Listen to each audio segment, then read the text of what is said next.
People have called it the heist of the century.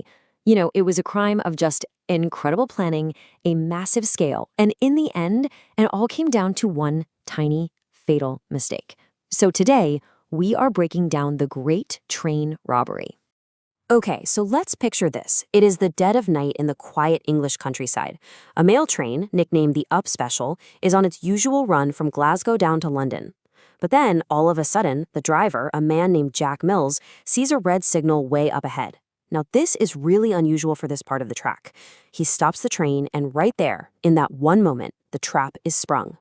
Here's the thing, though. This wasn't just any old mail train. A very smart criminal gang knew it was carrying an absolutely massive haul of cash. So you have to ask, how on earth did they know? And what made this specific train such a perfect target? Well, it all started with a mastermind, a guy named Bruce Reynolds. He put together this incredible plan, but it was all built on two extraordinary pieces of inside information, tips that basically turned a wild fantasy into a very, very real possibility. The entire operation, and I mean all of it, really hinged on getting intelligence from a source who was deep inside the Royal Mail. They called him the Inside Man, sometimes the Ulster Man, and he was the one feeding the gang all the critical secrets they needed. And you know what's crazy? To this day, his identity is still one of the biggest unsolved mysteries of the whole crime. And right here, this is the perfect storm. The Inside Man gave them two golden nuggets of information. First, the usual high-security coach, the one with all the bells and whistles, was out of service. It had been replaced with an old, beat-up reserve carriage that had no alarm, none. Second, because it was right after a big bank holiday, that very same carriage was packed with almost 3 million pounds. That's 10 times the normal amount. It was literally the score of a lifetime just sitting there, waiting to be taken. So, the plan was locked in. Now let's see how this whole thing actually went down on that fateful night. With that incredible intelligence in their pockets, this 16-man gang was ready to go out and make history. The gang moved with what you can only call military precision. They rigged that signal light using just a glove and a battery. So simple. When the co-driver got out to use the trackside phone to see what was going on, he was immediately ambushed. The lines had already been cut. The gang then stormed the engine and brutally hit the driver Jack Mills with an iron bar. Then they got to work unhooking their target carriage from the rest of the train.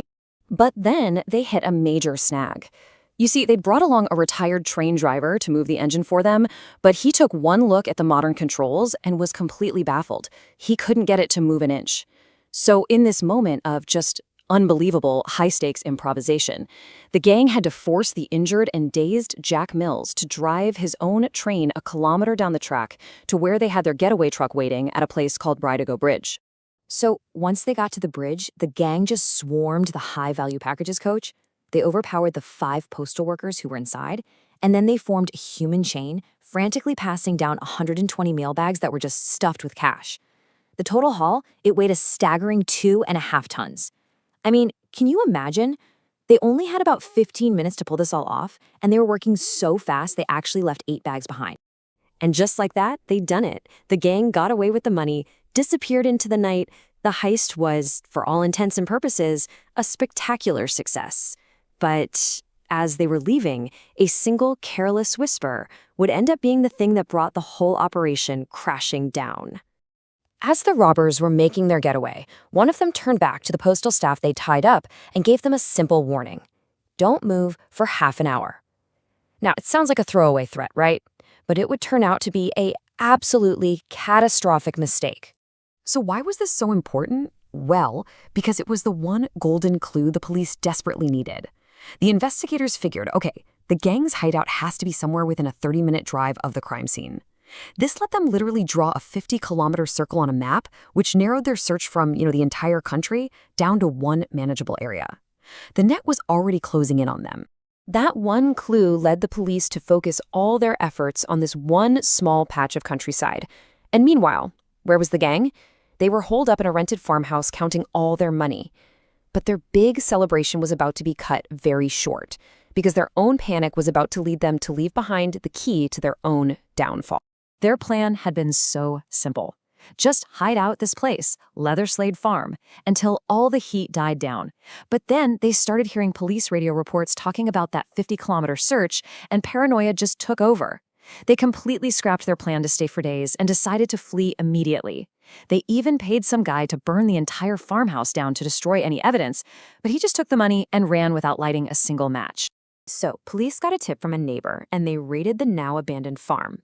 They found a mountain of evidence, mail bags, the getaway truck, but the real jackpot was a Monopoly set. Yeah, you heard that right. To pass the time, the gang had been playing Monopoly, but using the actual stolen money. And in their big rush to get out of there, they'd left their fingerprints all over the board. And now we get to the aftermath. Once they had fingerprints that matched existing criminal records, the arrests started happening fast. The consequences for this incredibly audacious crime would turn out to be severe and really long-lasting for pretty much everyone involved. The trial was a huge sensation, and the judge decided to make an example of them. Most of the robbers who were captured were sentenced to 30 years in prison. I mean, these were exceptionally harsh sentences, and they were designed to make sure nobody would ever even think of attempting a crime like this again. And this really shows you the human cost.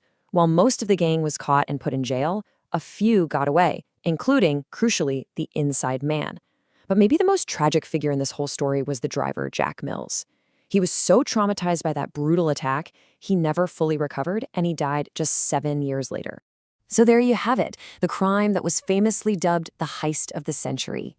It was a near-perfect plan that was completely unraveled by a single sentence and, of all things, a game of Monopoly.